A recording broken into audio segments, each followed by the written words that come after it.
Yes, lovely to be with everyone again. I see some familiar names from some of the earlier sessions.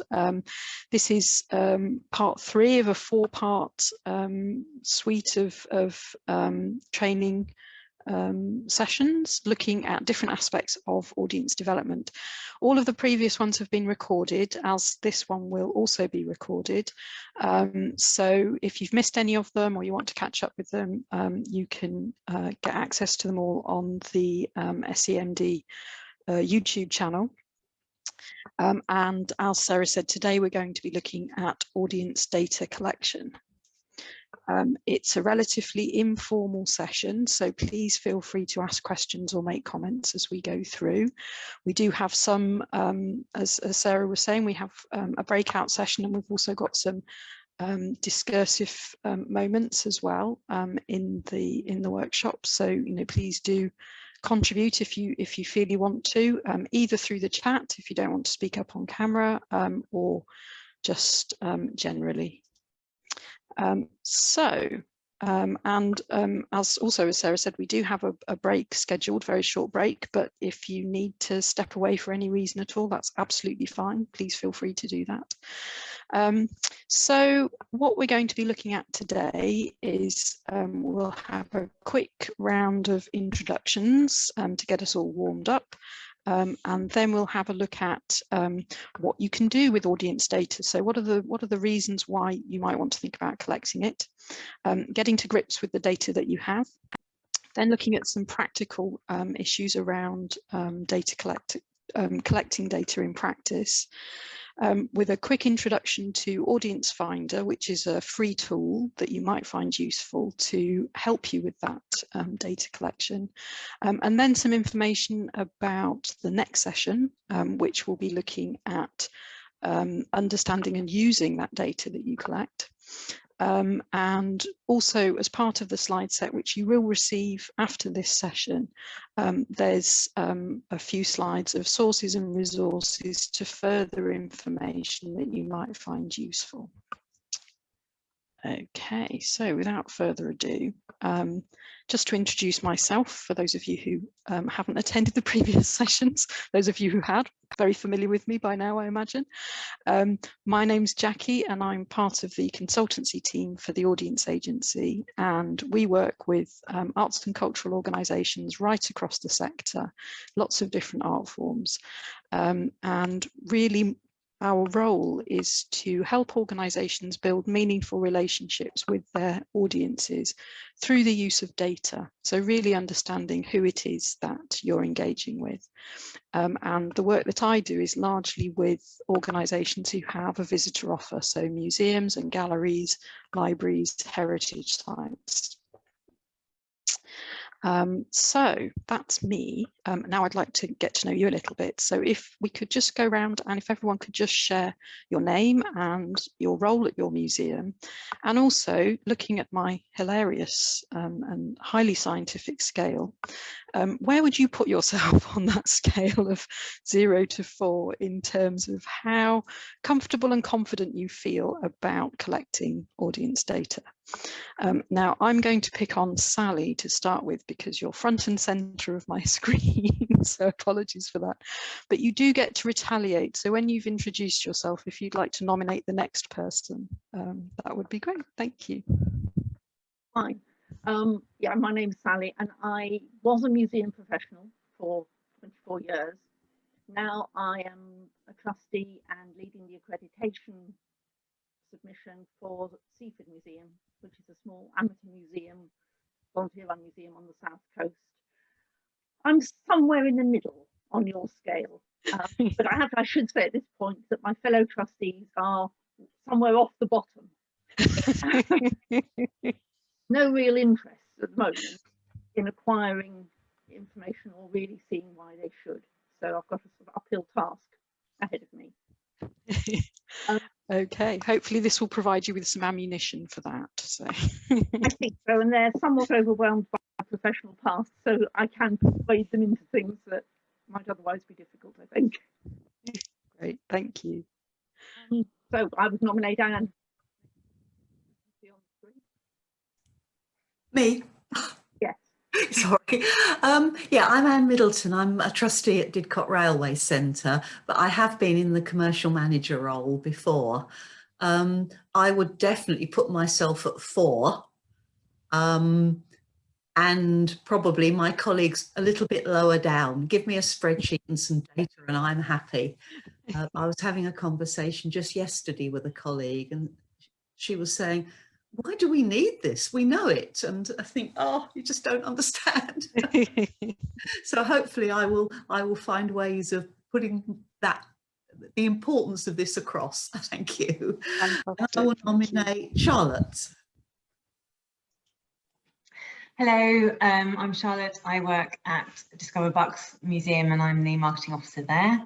I'd probably say I'm 2, just because I've probably said this before, you know, just knowing it's great knowing what we need to do. It's just actually getting about doing it, and that will fall to me and possibly Simon. So yeah, just that feeling of lots of work to come is a bit daunting. Thank you. I'm going to pick on Carolyn, please. Hello, can you hear me? Yes. Hello. Hi, Carolyn. I'm just going to start off with someone's tweaking our Wi-Fi, so I keep getting knocked off. So hopefully this will last. So yeah, I'm Caroline Haynes, and I'm the project director at the Brickworks Museum. Yeah, I have done audience development in the past. Actual collecting of the data, meh. I'm sort of fat square in the middle. I don't mind doing it. It's not something I jump around with joy to do. Now, I have to nominate somebody. Charlotte, next on my list. Or has Charlotte been? I think we just heard from Charlotte, yes. Oh, see, I've dropped out of a whole load and now I've lost everybody. Oh, Laura, how about Laura? Hello, I'm Laura. I am the Communications and Events Officer at the Novium Museum in Chichester. I think I would put myself firmly at meh, so number 2, simply because I think in theory I don't mind doing it. I find data quite interesting, but as with, I'm sure is the case for a lot of people, it is finding the time to do it, which we don't do it at the moment because we just don't have the time. So it's knowing really where to start, where to prioritize, and yeah, moving forward from there. I think it's the sort of thing that I could quite enjoy, but yeah, along with everything else, I feel a little bit meh about it, I think. Fair enough, thank you. Or would you like to nominate somebody, Laura? Oh yeah, sorry. I bowed out of that task. Who haven't we had? Alex? Hello, can you hear me? We can. Hi, Alex. Hi. I'm Alex Gare from Maidstone Museum and I'm the Exhibitions Development Officer there. Yeah, I'm firmly in the meh kind of area.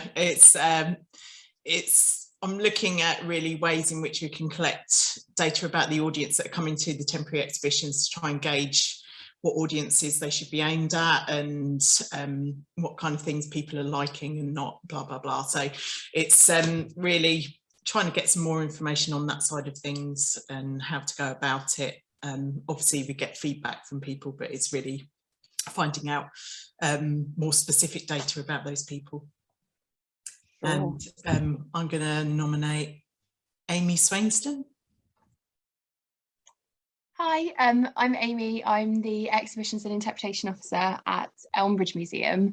And I would say I don't know where I sit on the scale, probably kind of middle again. I know it's a bit of a sitting on the fence, but we're an outreach museum, so we don't actually we used to have a gallery space, we don't anymore. So our exhibitions are actually out at different libraries, community centres, that kind of thing. So it's always been quite a challenge to know who our audiences are. So yeah, I'm just kind of looking forward to learning more about first steps into that, and you know, it's something that I'm interested in doing because I think it will really help us. But yeah, I just am interested in learning more about it. I will nominate, I don't know, I can't remember who we've heard from. Have we heard from Anne? Have we heard from Anne? We have. I think it's just between Della and Siema. We've not. Right. Let's go with Della then. Hello, I'm Della. I'm a trustee at Marlow Museum, and I'm the main person that's trying to get us towards accreditation at the moment. And I'm sort of veering between meh and eek, eek, eek. Thank you. And I nominate Siema. Hello, I'm Saima. I am from Discover Bucks Museum. I'm Charlotte's colleague, and I'm the community outreach officer, and I'm probably a meh as well. I've done a little bit of training in audience development, but still need to learn so much more. Fantastic. Thank you all so much. And thank you for being very honest about where you are on that scale. That's really good to hear. And I think, you know, all of your reasons for perhaps being not in quite at the number 4, loving the idea of collecting audience data is completely understandable. And from what you've said, it seems that there's a lot of commonalities in the group in terms of, you know, perhaps not knowing quite where to start, but being keen to understand more about the sort of processes and what you can do with the data. So hopefully by the end of this session, we'll have moved you on a little bit to the left, if perhaps not all the way. And I hope there's information in here that will be useful to you. So, why collect audience data? So this will be useful for those of you who are looking to advocate for more audience data collection in your organisations. And really there are many very good reasons for collecting data. The main thing is that it can support you in making informed decisions and for building compelling narratives for advocacy and to inform your funding bids and things like that. And also sometimes it's necessary for reporting as well, particularly if you've got funders or governing bodies who, you know, require a certain level of reporting from you. So in terms of the sorts of things you can do with the data once you start collecting it, it really helps you to understand who you're serving, whose needs are you meeting, and in what ways. Are you reaching the people that you want to work with? And if you are, how are you managing to do that? And what are the sort of impacts for them? These are all things that you can build an understanding of through collecting your data. And also understanding how you can develop your offer effectively. So identify perhaps those audiences that you're not reaching that you want to, and make best use of the resources that you have available in order to reach out to them. So it helps you really set yourselves up for success. It means that you can be very targeted about what you're doing. You can ensure that you are aiming for audiences who are relevant to you and for whom you have a meaningful offer. And you're much more likely to be successful in reaching them in that case. I think one of the really, really important things about data is how it can help you tell your story. So you can prove your value to your different stakeholders. It can help you cultivate effective partnerships and sort of share your values and the impact of the work that you're doing in all sorts of different ways. And it can also help to ensure that when you're having those different conversations, whether it's internally or externally, that there is a consistency about the stories that you're telling and that they are actually based on evidence.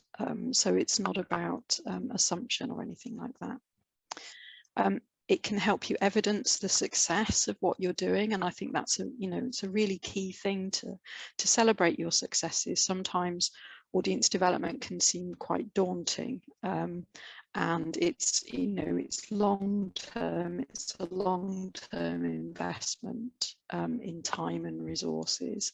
So it's important to be able to celebrate your successes along the way and see that you're sort of meeting different milestones. And it can also help you with understanding where you can make improvements that are going to have the biggest impact on the people that you're engaging with, so that your development is informed and strategic and targeted. So there's lots of different ways that data can actually help you and be of value to you in your everyday work, but also in your strategic planning as well. But I am very aware that there are challenges, and some of you have spoken about some of these in the conversation we had at the beginning of this session.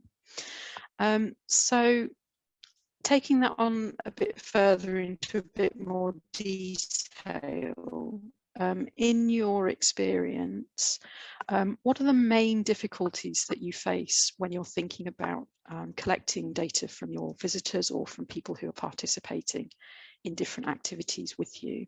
I think we had mention of things like time and capacity. Are those common to everybody, or are there other challenges that you face?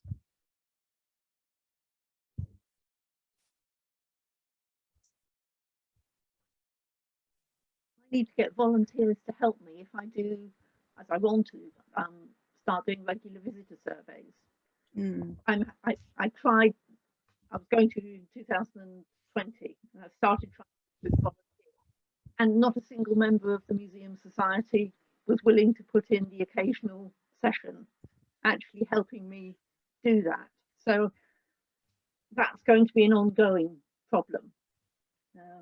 And I do tend to get the response, oh, we did a survey once.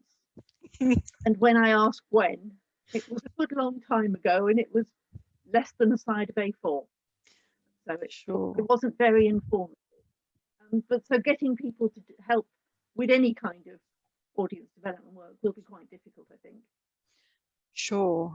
And we'll look at, in a little bit later in the session, we'll look at some different ways of motivating people to actually collect the data, because that is something that comes up quite frequently, that it's not an area that people see as a priority or something that they really enjoy doing. So we'll definitely touch on that later on. That's great. We have another question from Carolyn. Yes. Carolyn, I hope I said that right. Caroline, yeah, it's just a comment. I think one of the barriers we have is embarrassment, that volunteers, we need volunteers to help us with this, and even I find it the same, that there's a certain embarrassment about stopping people in the middle of their museum visit or whatever the activity is, and taking up their time. So I think that's a genuine barrier. We never get people rushing to help us with these. No, I hear that quite frequently, and actually, you know, I've done data collection myself, and it is, you know, it is challenging to find the confidence within yourself to sort of step up and do that. So we'll definitely talk about that in a bit more detail. We also have raised hands from Amy, Laura, and Alex. I didn't see who put their hand up first, so shall we go alphabetical? Is Alex first? I didn't actually put my hand up. I don't know why it's up. Very sorry, but yeah, from our point of view, you're not wanting to stop people, and then I don't know, you kind of feel embarrassed asking them about details that they might not be so happy to give. It's kind of, is there a way of getting those details without actually stopping them and sort of making them feel that they have to answer and stuff, and it all feels a bit awkward. That's from me anyway. Okay, thanks, Alex. And then Amy? Yeah, I think also from a visitor perspective, like, I don't know, my perception is that there's a reluctance to actually fill out surveys and stop and give any time. Yeah, people see it as like a bit of a chore, and I know from our perspective it's difficult anyway, because we don't have a building space like of our own. But yeah, I just always kind of get the impression that it's not something that people are particularly willing to do. Okay, thank you, Amy. And Laura? I think my comment leads on from all of those actually, because as well as the embarrassment, it's how to ask people and how to reach the a good spread of people, and who, basically how to ask and who to ask, and how to make sure that the people you want to be responding are responding. So we've put out surveys. We put out a survey fairly recently, and we actually got a much higher engagement rate than we thought we'd get, but it was almost entirely from one age demographic. Whereas actually what we were looking for ideally was to reach the opposite end of that scale. Sure. Yeah, no, that's a very good question, and sampling is something that we will look at a bit later, so that's good. And Della? Well, we've had who and how, but I'd like to add what to ask. I don't know what actual questions is fair enough to ask. Absolutely, that's a brilliant question, and again is something that we'll touch on, thinking about how to ask the right questions a bit later, because that is absolutely key, deciding what questions to ask, what's going to be useful for you, and be really clear about why you're asking those questions as well. So we've had a number of different challenges there. Does anybody have any thoughts to share, or any experience of how you have overcome some of those, or how you might overcome some of those challenges?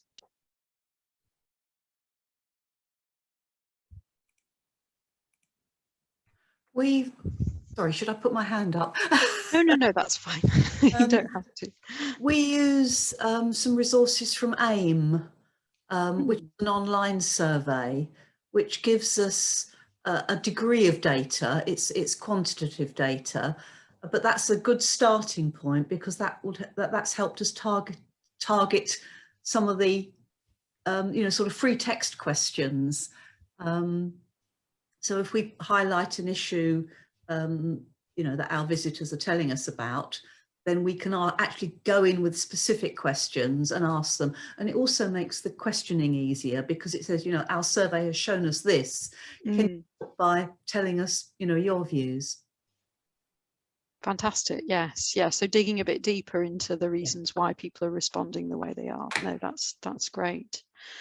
And I think, for a number of the issues that you've raised around the confidence of the people asking the questions, and also how willing people may or may not be to actually respond, these are all very common questions that come up. So, these are concerns that are shared right across the sector in all sorts of different ways. And what we do find is that if you have confidence in the questions that you're asking, so you've really thought about the questions that you want to ask and how you're going to use that information, and the people who are actually asking those questions understand how the data is going to be used, and perhaps you share the results with them, it really does impact on the sample that you get back. So if people are aware of why you're asking them these questions and why it's important to you, how you're going to use that information, it's of value to you, they're much more likely to respond to a survey. And I mean, we conduct many surveys across lots of different organizations, and on the whole the reluctance tends to be more on the part of the person asking the questions than on the responder, but we will look at that in a bit more detail later on. But it's these are all really important questions to ask yourselves when you're first thinking about how you're going to start collecting your information. Okay, so a number of you mentioned sort of not knowing quite where to start, and I think this is a really important issue, and I think the best place to start is always from what you already know. So in many organizations you may be sitting on pots of data that nobody really looks at, but have perhaps been collected over, quite a long period of time. And, it may not be complete sets of data. It may not be completely robust for a number of different reasons, but it's still important to understand what you have collected, what you have access to. So you might have a visitor's book, for example, or you might have comments cards that people fill out. So I think that's always a really good starting point, is to assess what data you already have, and then you can start to identify what it is that's missing and what you might need to know in order to help you develop further. So a good exercise to run is a data audit, and this will help you identify what you already know about your current audiences and who's engaging, the effectiveness of any sort of marketing that you do. So you might have data sitting in your digital analytics, for example, if you've got social media. So, it's always worth having a look at that as well, and making sure that those analytics are set up in a way that deliver useful information to you. So, they can always be configured in different ways, and it's worth spending a bit of time making sure that they are set up so that you can get useful information out of them. And also thinking about which elements of your offer are more or less likely to be appealing to different groups of people. So if you have a family offer, for example, what do you know about the families who come in? And, when you first start looking at the data that you have available to you, some of that will be observational. So the people who are, your volunteers or your staff who are front of house, your visitor services teams, they're the people who see your visitors day in, day out. So it's always worth sort of gleaning as much information from them as you can as well, to really start building up some sort of baseline understanding of who you're engaging with. And as I say, at this stage, there may be all sorts of holes in that data. It might not be complete, might not be big enough samples to be really robust, but it's still worth identifying what you know.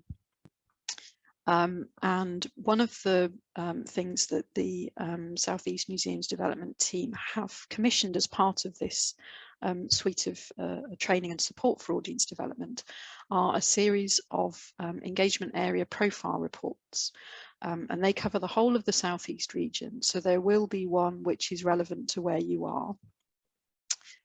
They are available through the team, so you can get in touch with Sarah or your MDO to get access to them. And essentially what they do is they give you a lot of information about the population in particular geographic areas. So the Southeast region has been split up into 10 different areas, and you can look at the population demographics and profiling for right down to a postal district level. So you can look at your really super local audiences, and you can also look at a wider regional picture as well.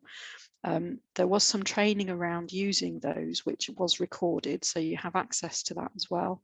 But it's a way of starting to understand who you're engaging with currently and what that looks like in the context of who you might be able to reach. So who is in your catchment area, to really start thinking about how you can use the data to inform some realistic audience goals in terms of who you want to reach out to and who's actually there for you, that you might be able to work with. So this is your sort of starting point, really. And in the earlier sessions where we looked at the process of audience development, this is what sits in this analysis part of the audience development cycle. So it's really sort of doing a situational analysis to understand where you're starting from. I can see that something's gone in the chat. Oh, Carolyn, if you're struggling, yes, if you go out, we'll let you back in again, if that helps with your signal. So just before this session, we sent a data audit form, which hopefully you've all received. It looked something like that.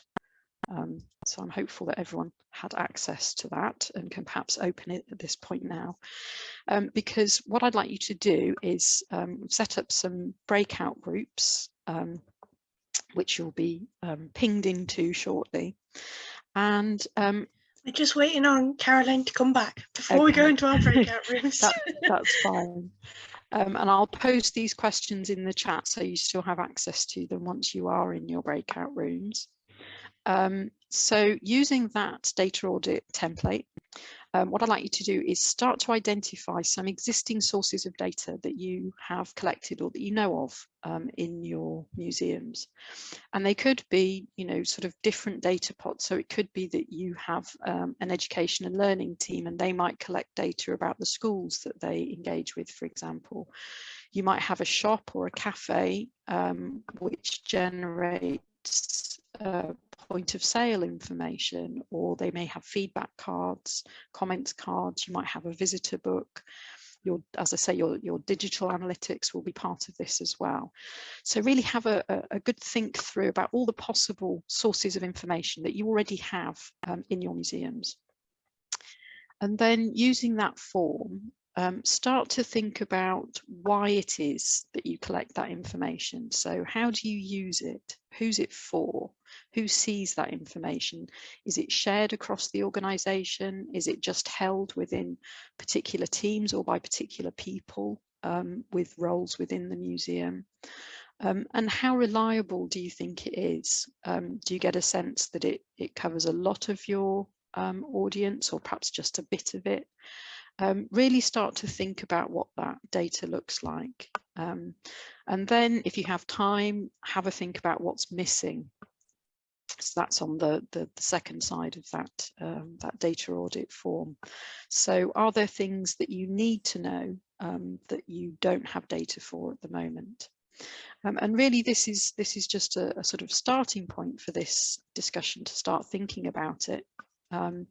We'll have about 10 minutes for this exercise. So about 5 or 6 minutes in your groups, and then we'll come back and share some of the thoughts you had.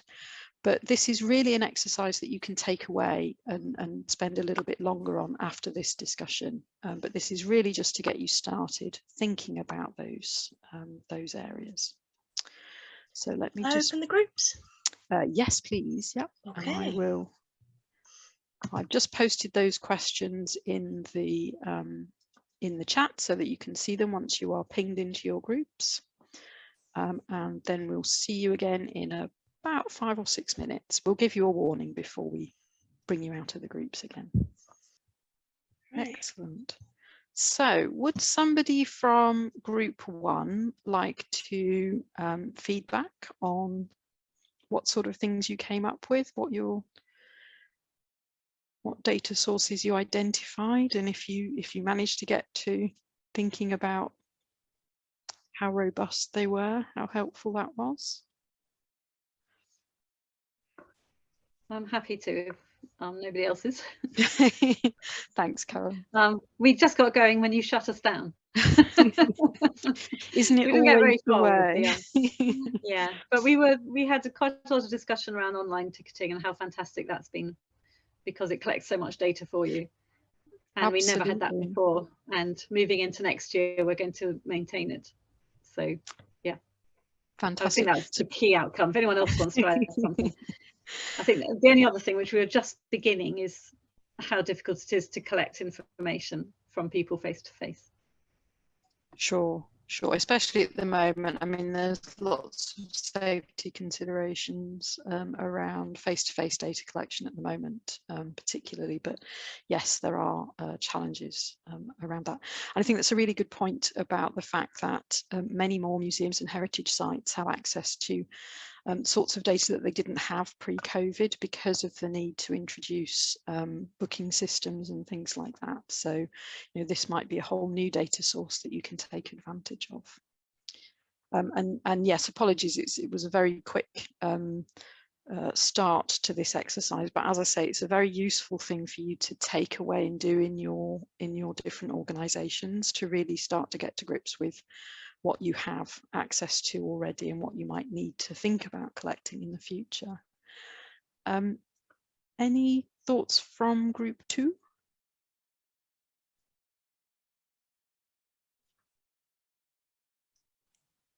If that was us, I'm not sure if it was. We had a very similar discussion actually about the information we can get from ticketing systems. Did you identify any particular sorts of information?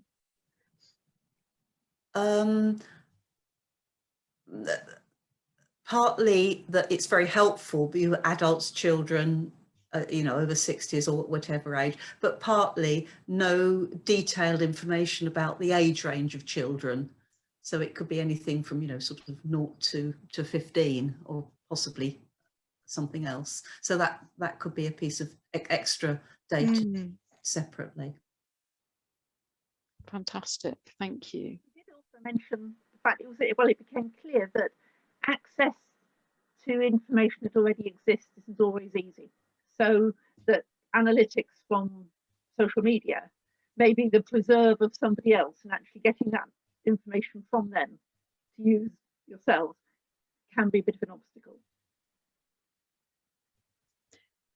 Yes, it's a really good point, and I think it's something that is really, I mean, this particular exercise is really great if you can do it cross-organization. So you can really start to understand where those different data sets might be sitting, and really start to talk through in your organizations about how you can support access to that data for different people as well, because, you know, a lot of it can be used to inform different areas of activity and really start to understand who you're engaging with in different ways. So it's important that you have a sort of shared approach to the data. And also for succession planning, because we have seen that, you know, with some organizations, if you have one person who's responsible for looking after all of the data, if they move on for any reason, you may end up with a system that nobody has access to, and then you lose all of that, you know, what could be really valuable information. So yes, it's a good thing to think about in terms of understanding where you're starting from. And then the next few slides are just about these. Now, you may have noticed on your form a mysterious thing called Voomi.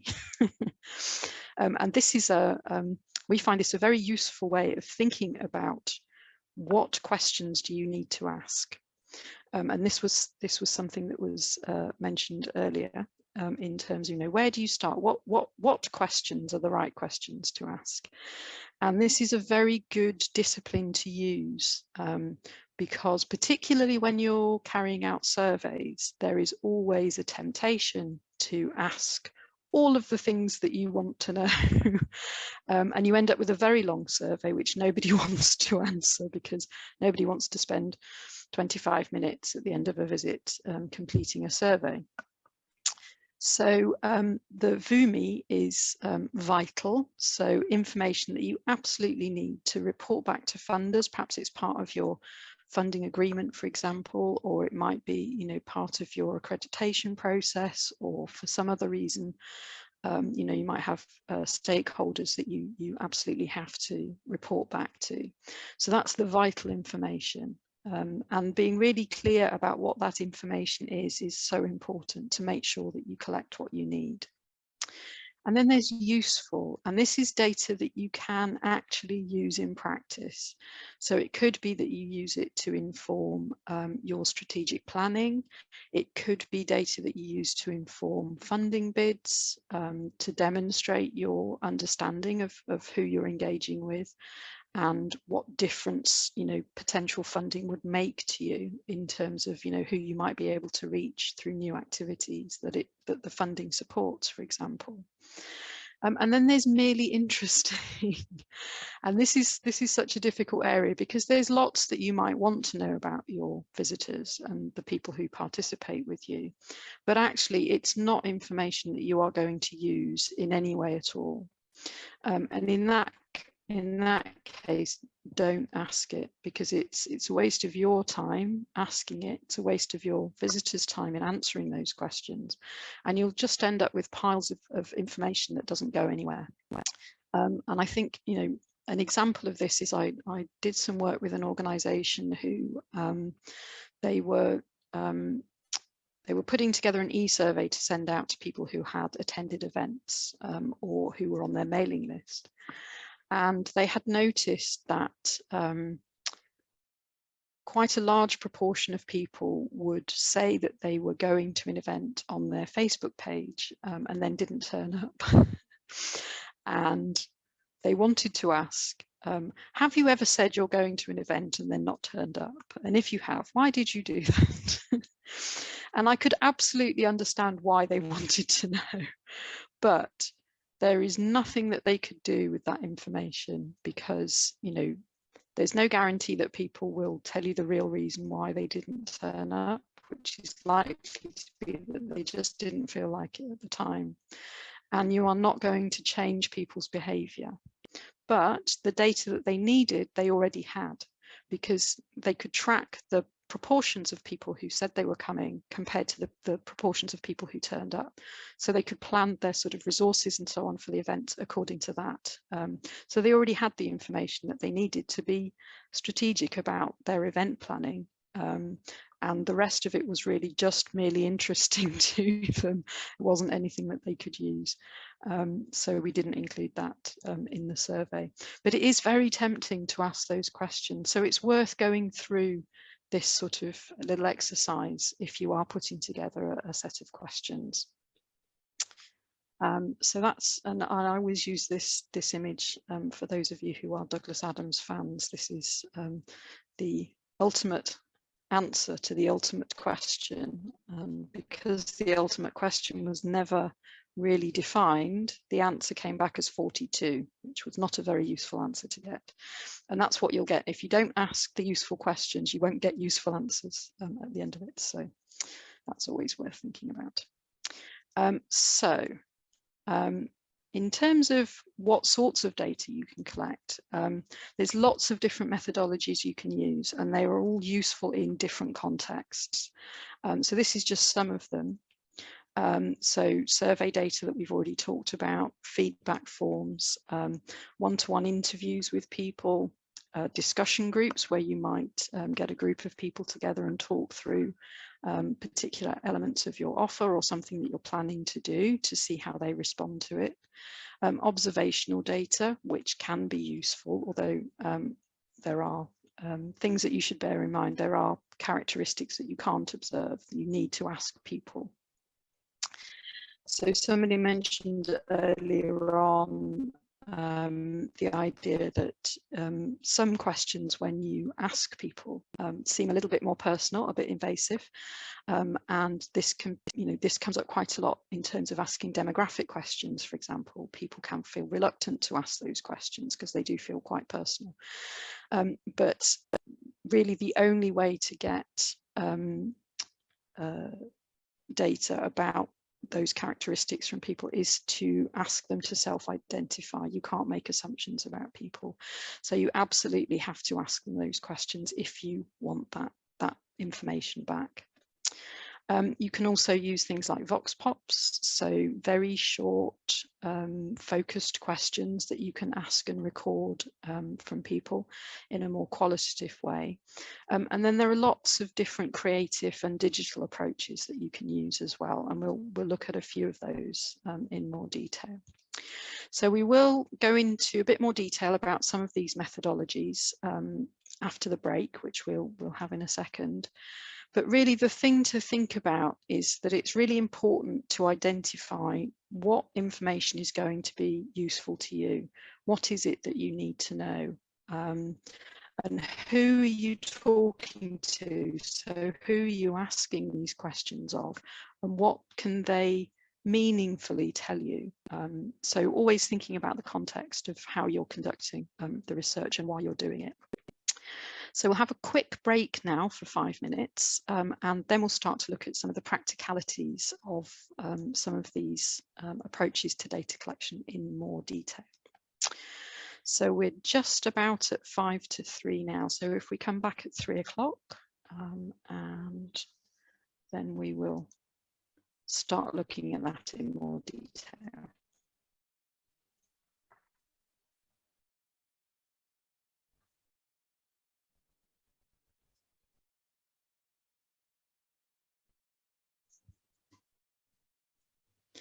So we're ready for when people come back.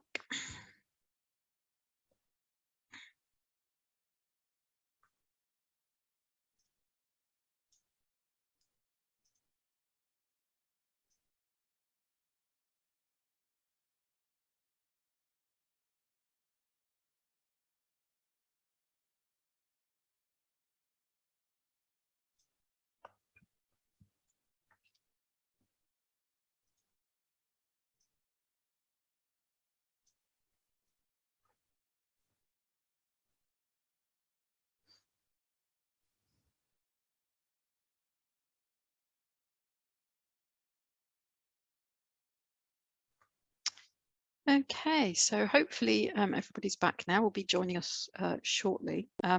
So we've looked briefly at why it's important to collect audience data and how it can help you. And we've had a think about what you might need to collect, so what's going to be useful for you. And now we're going to have a look at how you might think about collecting that data and, you know, different methodologies that might work best for you.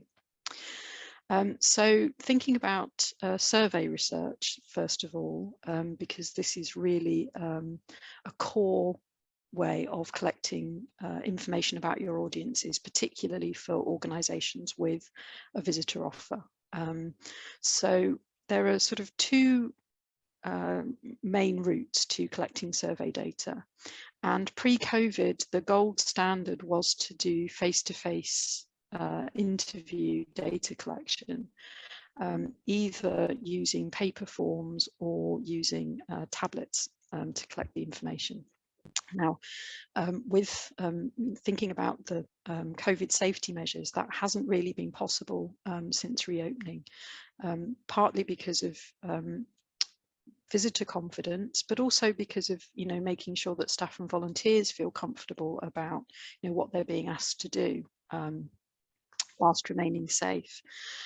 So the other ways of collecting survey data are through e-surveys, and these can either be done through a post-visit email or through on-site e-survey collections, so through a link, for example, using a QR code. And we have seen, again, post-COVID, an increase in the response rates to e-surveys. I think people have become more used to responding digitally. So pre-COVID, we would expect something like a 20% return on e-surveys sent out in terms of the ones that came back completed. And we have seen that increase for some organisations even as high as 50% or higher.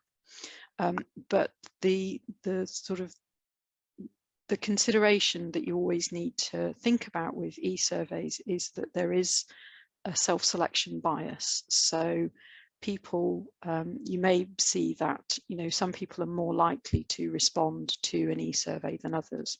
So it might not be completely representative of your audiences as a whole. However, whilst it's not been safe to collect data in any other way, it's, you know, it's still useful information. It's just that you need to sort of consider that when you're looking at the data that you're getting back. So for the post-visit email, we have seen, again, because of the increase in use of ticketing systems and booking systems for museums and heritage sites, that has become more straightforward because more people are actually collecting that information.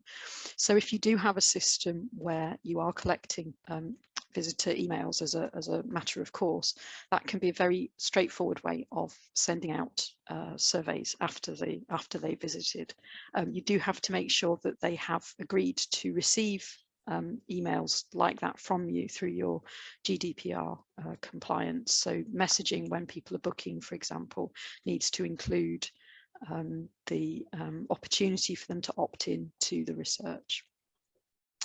With the on-site QR codes, again, post-COVID, people have become much more familiar again with QR codes. They had sort of faded away a little bit, but they're much more well used now.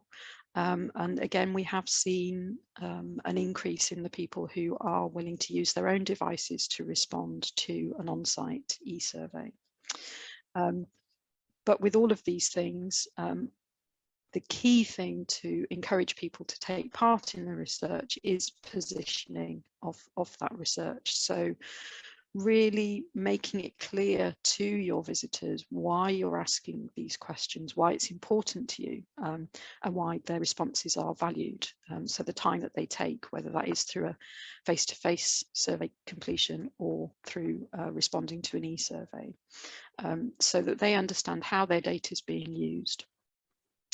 And again, post-COVID, we have seen that there is a greater understanding amongst visitors in terms of, you know, how important it is for organisations to be able to build back after the sort of devastating impacts of COVID closures right across the arts sector, but particularly for museums and heritage sites. So, you know, positioning it in that way so that visitors really understand how this is going to help you remain resilient is so important, and can really encourage people to take part in that research.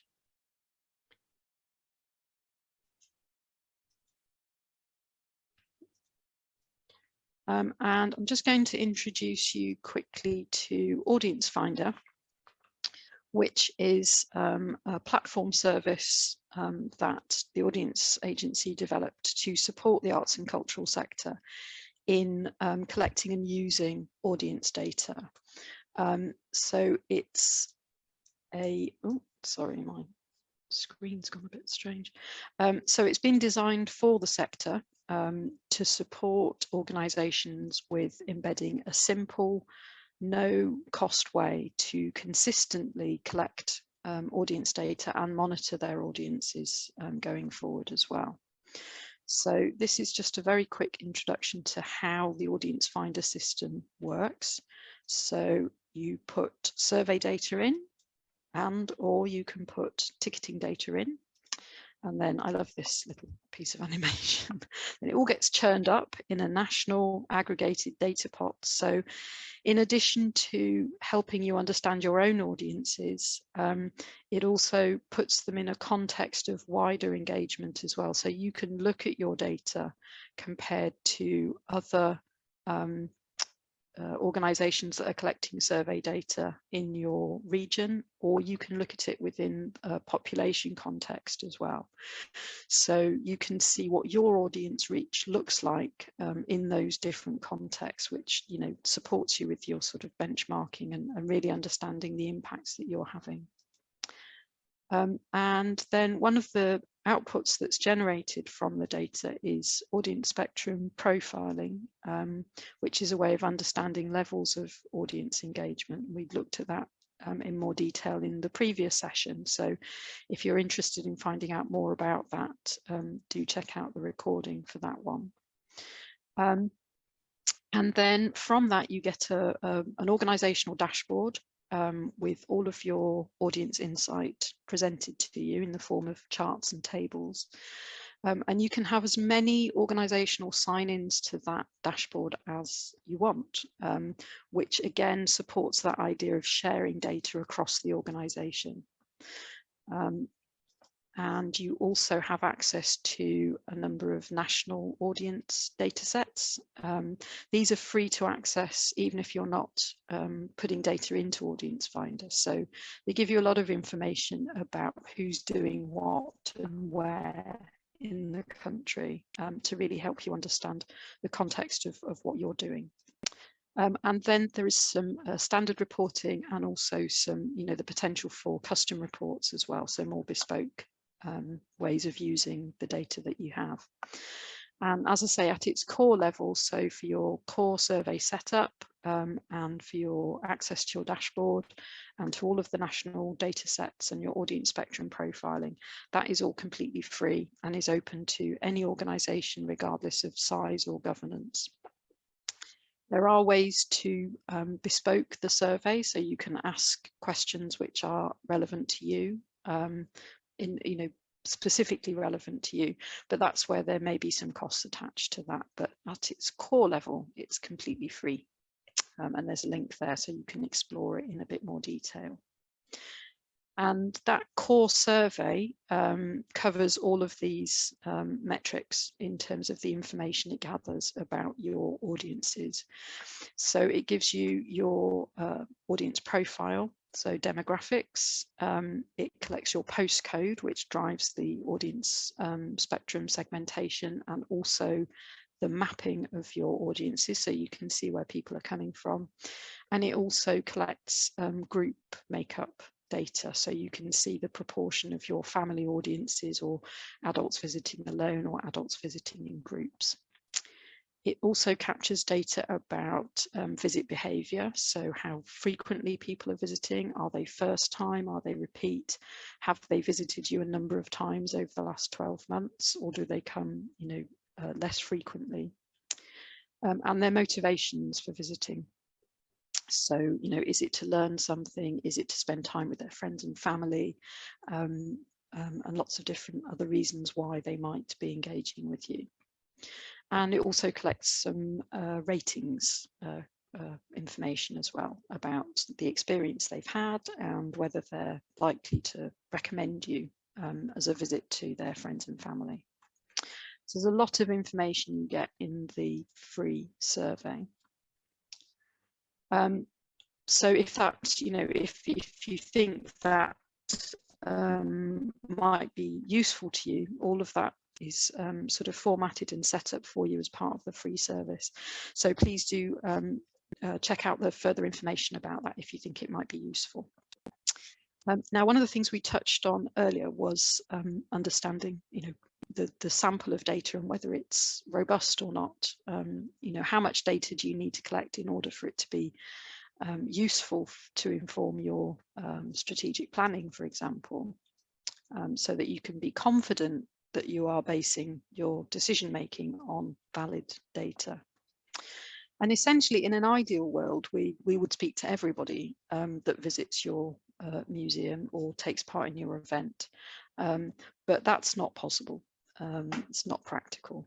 So the next best thing is to take a random sample of your visitor population. And if you speak to a large and representative number of people within the population, it allows you to make those valid assumptions about the population as a whole. So in terms of thinking about who your visitor population is, this would be all of your visitors as long as they are aged over 16, and that is because there are safeguarding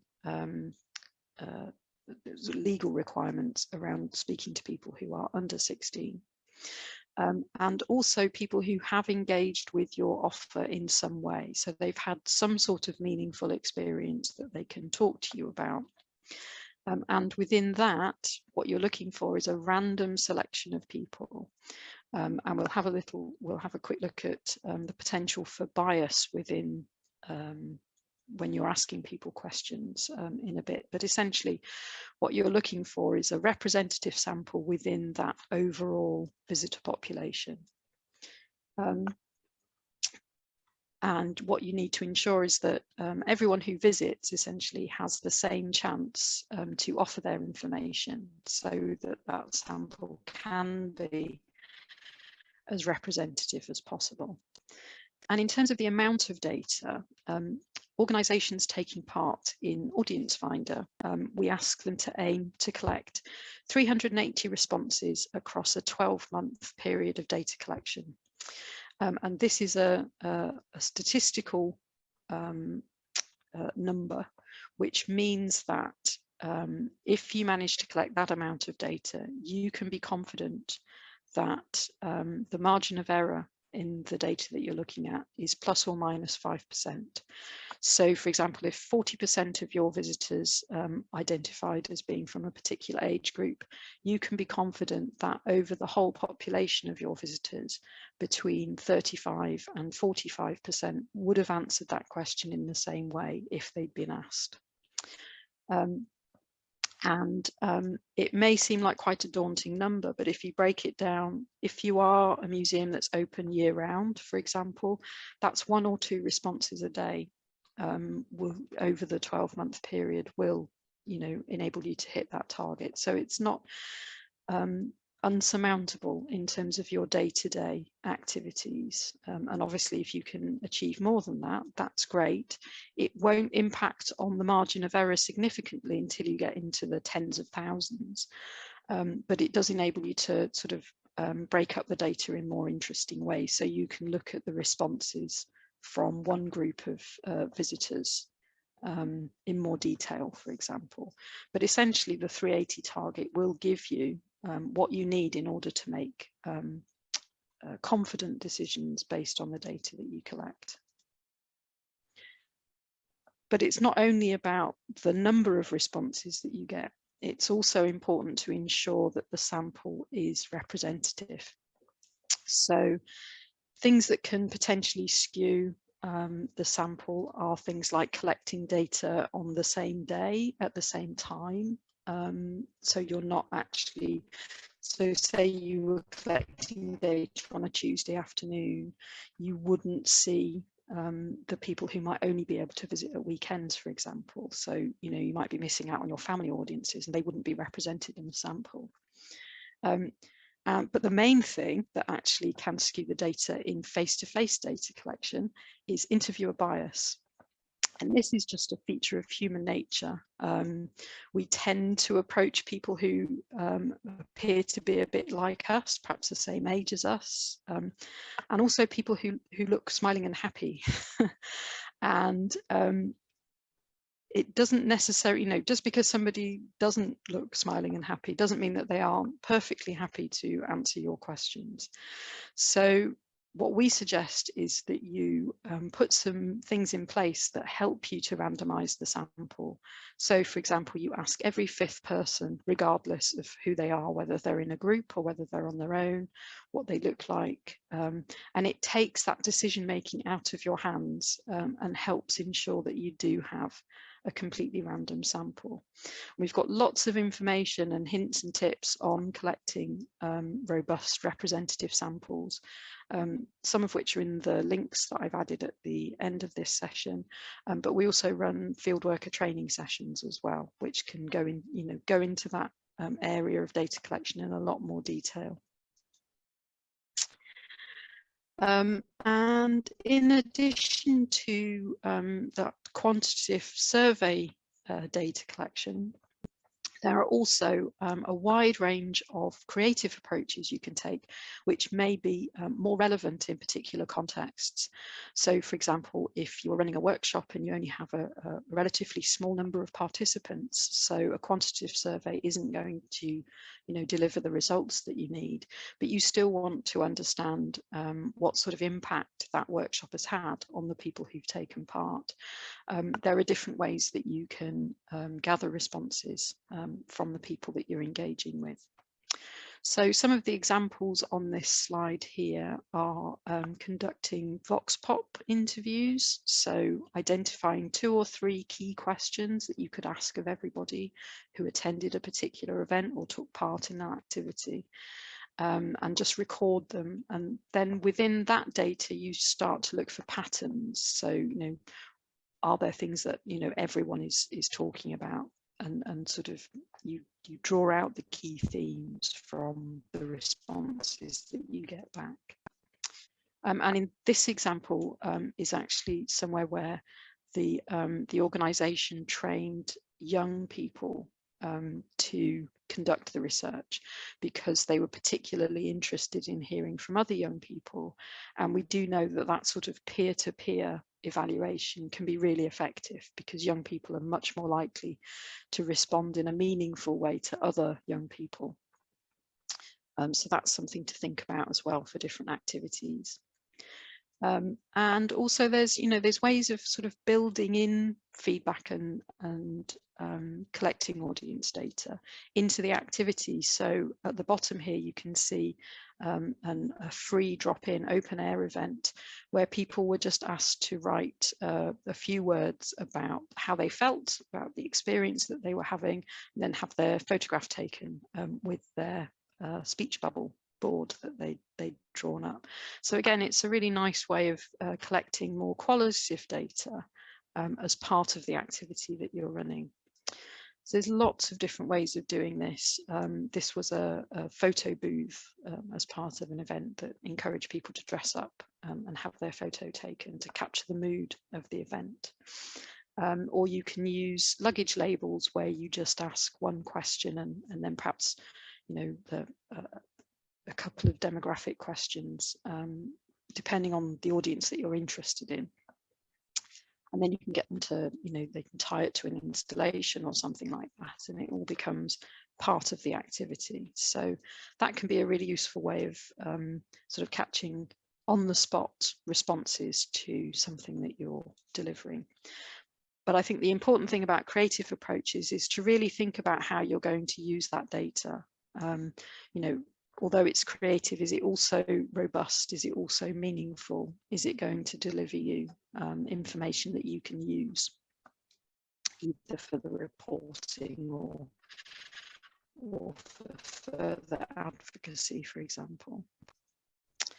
So thinking about that question that came up earlier in terms of how to motivate your internal teams to take part in data collection, because, you know, really it should be part of everybody's role to some extent, because what we suggest is that any audience data collection that you do, whether it's quantitative through a survey or whether it's qualitative, is part of the conversations that you are already having with your visitors. So it's not an add-on.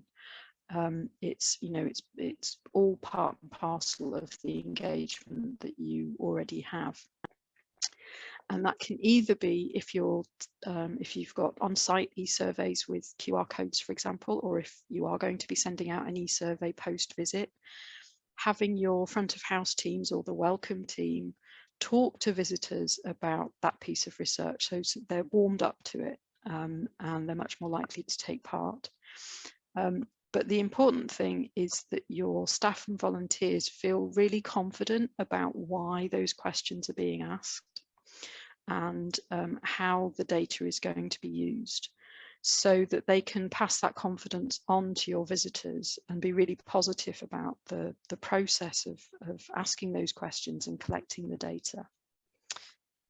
So really ensuring that your teams understand how collecting this information is going to empower you as an organisation and help you with your decision making. So it's not just an add-on to all the other things that they already have to do, that it's a really important part of their role. And also giving them access to any reporting and outcomes of the pieces of research. So be really open about how the data is going to be used. Talk about it if you have the opportunity at staff meetings. Circulate reports across your whole teams. Celebrate your successes when you've hit a target, or you've reached a group of audiences that you were aiming at. And also, you know, if it's been used to inform a successful funding bid, for example, that's another thing that you can celebrate with your whole team. And part of that is making sure that your teams are trained so that they do have that confidence in terms of what's expected of them, that it gives them the opportunity to learn new skills and also ask questions and raise any concerns that they might have. So I think, you know, this idea of being really clear and confident about what you're collecting and how you're going to use it is so key to both internal and external motivations, because if that clarity is missing, then your teams are much less likely to feel engaged in the process, much less likely to feel motivated to collect the data. And your visitors are less likely to want to engage with the research as well, because they won't really understand why it's being done. So some things to think about if you're doing face-to-face data collection, or if you're talking to your visitors about the potential to complete an e-survey, is, you know, really quite obvious things. You know, be very open and friendly, be confident in your approach, so you can, you know, if they ask you any questions about the research, that you feel confident you'll be able to answer those. Really show that their time is valued. You know, it is of value to you, that you are going to use the information that they give you to improve your offer. Tell them how long it's going to take, and that's another reason for using the Voomi exercise, to make sure you're really only asking the questions that you need to ask, to keep those, you know, if you're asking a survey, keep them as short as possible. And if you're doing face-to-face interviews, think about, you know, where you're conducting them. So is it somewhere relatively quiet and discreet, you know, they won't feel that they're being overheard, or they're being, you know, and that you can hear them clearly. So it's a comfortable space, both for the person asking the questions, but also the person responding. Oh, sorry. I whizzed through those. So I won't go through this slide in detail. You'll have it in the slide pack after this session. But we have put a lot of work into safe data collection protocols. So thinking about different ways of collecting the data in a way that your visitors and your staff and volunteers feel comfortable and safe if they are doing face-to-face data collection, which we do hope that in the sort of, you know, perhaps into next year, that will come back again, that you will be able to start collecting face-to-face data and feel safe and comfortable about doing that, because as I say, it's the best way to ensure that you have a representative sample if you possibly can. And that's just a very quick reference list of things to think about when you're embarking on your data collection. And I think the really key thing there is to know why it is that you're collecting the data, and only collect what you can use.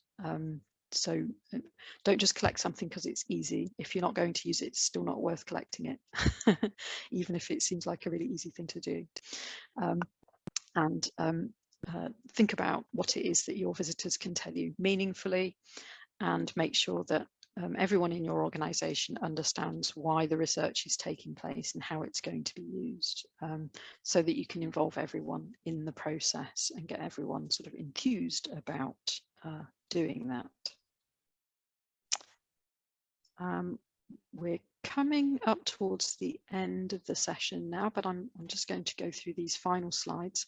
So the next session is about understanding and using audience data. So once you've collected it all, what are you going to do with it? How can you apply it to different activities in your organisation? And that's on the 9th of December, and it will be run by my colleague, Catherine. That one. So for those of you who've been with me since the beginning, you'll have somebody new to listen to, which I'm sure will be a relief.